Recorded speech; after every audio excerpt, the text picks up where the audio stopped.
Fue puesta en tela de juicio en los últimos días por una referencia que hizo un informe del Banco Mundial en la que luego pidió disculpas. Y decimos... Pasamos de ineficaz entonces a ejemplo a nivel mundial. Exacto. Una maravilla. Y te lo iba a resumir. Entre los ejemplos de programas eficaces, por ejemplo, se mencionaba el de Nueva Delhi. De ineficaces estaba, dice, totalmente ineficaces, si abro comillas. Se hace mención a una computadora por alumno en Perú y Uruguay. Sé que no tuvo impacto alguno en los conocimientos de lectura o matemática de los estudiantes.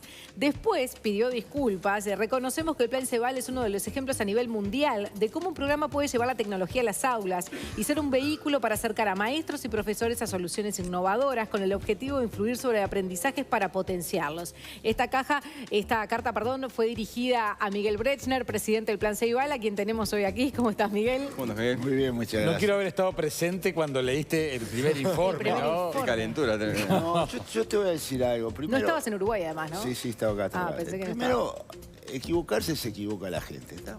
Digamos, hay que entender cómo funcionan las organizaciones, o sea, hay que entender... Yo no lo defiendo, fui muy crítico, o sea, yo no abrí la boca hasta que no vino la carta, o sea, porque no tiene sentido. O sea, en un informe que es así de no sé, 200 páginas, hay dos líneas sobre el Plan Ceval. Ahí está la carta, pero esa es la de disculpas, ¿no? Sí. Esa es la carta de disculpas. Pero hay dos líneas sobre el Plan Ceval. No hay ninguna referencia técnica. Hace referencia a un trabajo que se hizo entre 2007 y 2009 sobre si entregarle una computadora a un niño mejoraba el tener una computadora, si eso mejoraba lectura o matemática, que obviamente dio que no. Porque recién empezaba el plan. No, pero no tiene nada que ver si yo te entrego a vos una computadora. No por eso vos tenés un año de tener una computadora en tu casa. No es mágico, ¿no? No por eso vas a tener mejor matemática. Es como si yo te regalo libros y vos no los abrís y no los lees, no vas a mejorar la lectura. Claro. En tono irónico, en esta semana futbolera que tenemos, yo decía, por mirar fútbol no mejorás tu calidad de fútbol, mejorás tu calidad de fútbol jugando fútbol. Y además tenés que tener alguna aptitud, ¿tá? Entonces yo creo que, como pasa muchas veces en las organizaciones internacionales, alguien tomó 3 o 4 referencias y escribió. Vivimos en un Uruguay que ante cualquier cosa es primera plana, retuiteo, comentarios, porque el Banco Mundial tiene varios trabajos publicados donde elogia al Plan Ceval, antes de esto. O sea, tiene un trabajo publicado donde elogia cómo se enseña inglés en el Uruguay, un trabajo muy... diciendo que el mundo debería aprender cómo Uruguay pasó a enseñarle inglés. Después tiene otro trabajo publicado sobre las experiencias exitosas en entrega de computadoras y tecnología en el aula.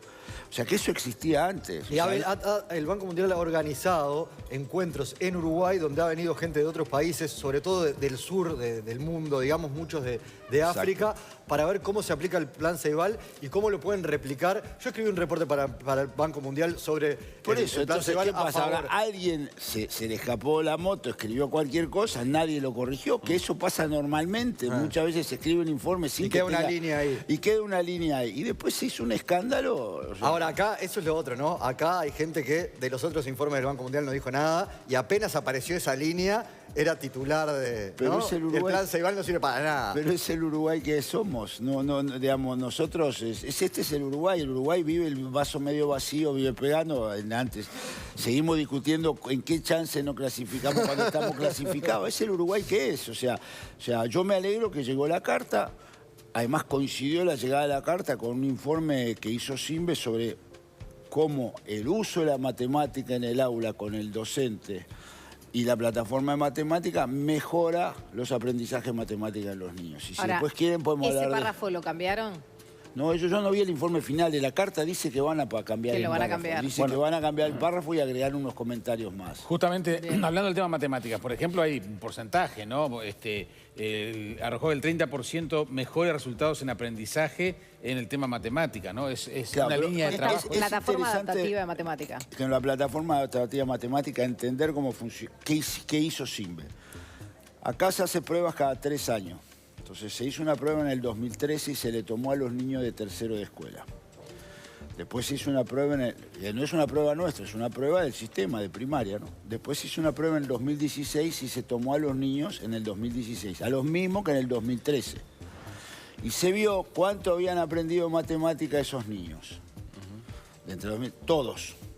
Después lo que hizo Simbe es decir, bueno, vamos a ver cómo impactó la plataforma de matemática sobre los niños que lo usaron frente a los que no lo usaron. y le sacaron todos los sesgos posibles. O sea, los que saben un poco de matemáticas, hay que sacarle sesgo, porque obviamente el mejor docente te influye, en la mejor escuela te influye en esos resultados. Claro. Porque puede ser, para que no sea que mejoraron los niños porque era el docente, porque era la escuela, porque eran las condiciones sociales. Después de sacarle todos los sesgos, quedó demostrado que claramente hay una mejora entre los niños que han usado la plataforma de matemática que los que no la usaron. Esa plataforma de matemática claramente es muy bueno en el informe, que cuando el docente toma el trabajo, trabaja en grupo, los hace trabajar a ellos en la plataforma, mejora sustancialmente. Y lo más interesante es que mejora mucho más en los quintiles más humildes que en los quintiles más altos.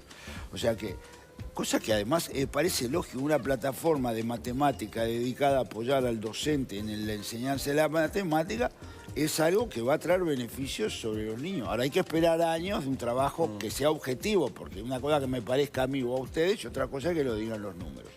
Y la mejora es muy fuerte en los quintiles más bajos, es mucho menos fuerte en los quintiles más altos de la sociedad uruguaya. Y es importante, digamos, el detalle de cuán importante es, ahí todavía ya no está tan, o sea, alguna gente salió a tirar estadísticas dividiendo, no es tan claro todavía si es un 30%, si es un 20%, depende, pero es muy fuerte. Bien, ¿y el Ceibal inglés qué logros ha tenido? Dijiste recién algo, pero... No, a ver, nosotros, hay una cosa que también es interesante, las cosas que una vez que se hacen ya no cuentan.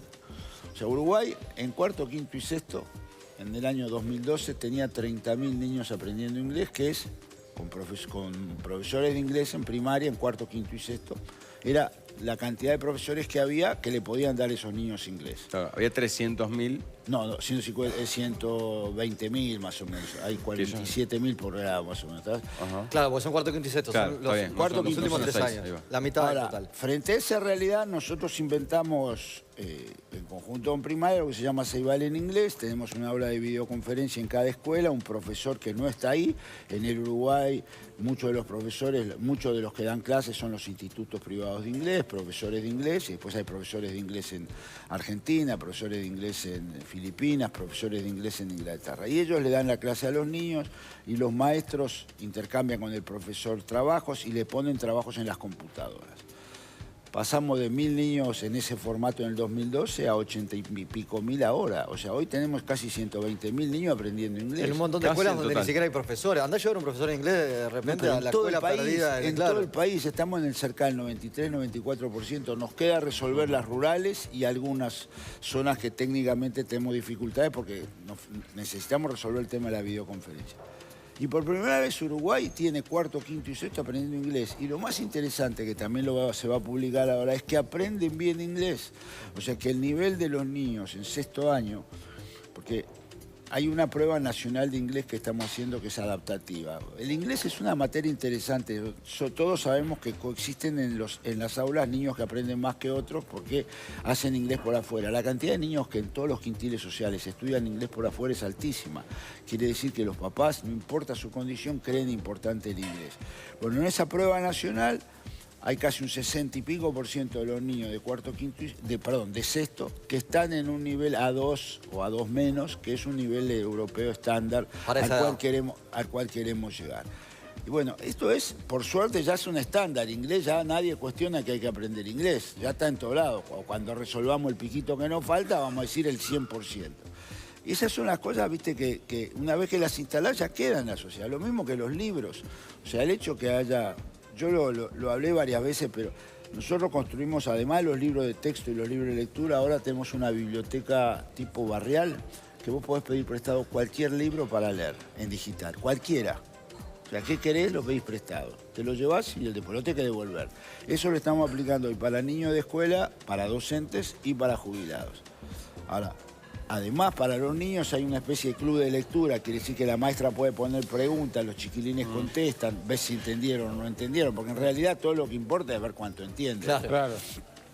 Ahora, esas son transformaciones que en conjunto con primaria estamos dando para darle herramientas a los maestros. Claro. ¿Qué es el rol nuestro en el Sí, Plan Ceibal? Nuestro rol es apoyar a la gente que está haciendo estas cosas, ¿viste? Una herramienta para que los docentes ahí en el aula, que es el lugar donde se da el aprendizaje, o fuera del aula, pero en el contacto entre el docente y el alumno, cuenten con ella. Y ahí estamos evaluando cómo el Plan Ceibal logra resultados concretos en el aprendizaje, en la educación, porque después está la otra parte, que el informe no considera, pero creo que es muy valorable, que es cuánto ayudó a achicar la brecha digital. Y, por ejemplo, esta semana supimos de 2 niñas que filmaron una situación de abuso porque tenían la ceibalita.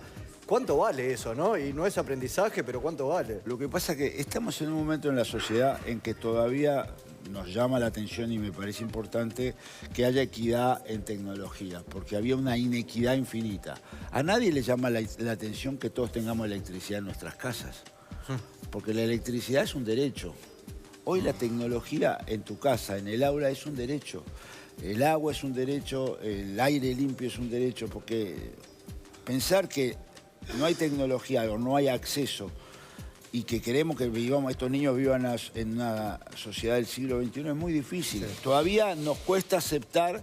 Entonces hay gente que dice, no, porque ¿para qué tienen que tener? No, muchachos, vale la pena que todo el mundo tenga el mismo punto de partida en igualdad de oportunidades. Y yo lo digo mucho en el ejemplo de los niños que fueron los jóvenes que fueron a Houston y ganaron el premio. Ahí es de todas las orígenes los pibes. Todos pudieron ir y son de distintos orígenes sociales, culturales, porque la tecnología les permitió hacer lo que les gusta. Y eso es una de las cosas que hay que entender. Hoy a los jóvenes les gusta usar la tecnología para cualquier cosa. Obviamente para jugar y para hacer WhatsApp y todas esas cosas, ya lo sabemos. Pero también se enganchan en hacer robótica, se enganchan en hacer impresoras 3D, se enganchan en resolver un problema en forma práctica. Y eso, la tecnología hoy está. ¿Qué vamos a pedir? Que agarren lápiz y papel y hagan... Tienen que aprender a hacer las cuentas, pero después hay otras cosas. Es mucho más importante hoy aprender a resolver un problema que aprender a memorizar algo, ¿no? Miguel Brechner, muchísimas gracias. No, gracias. Gracias, Pase. Bien, ya está pronta la segunda mañana para continuar.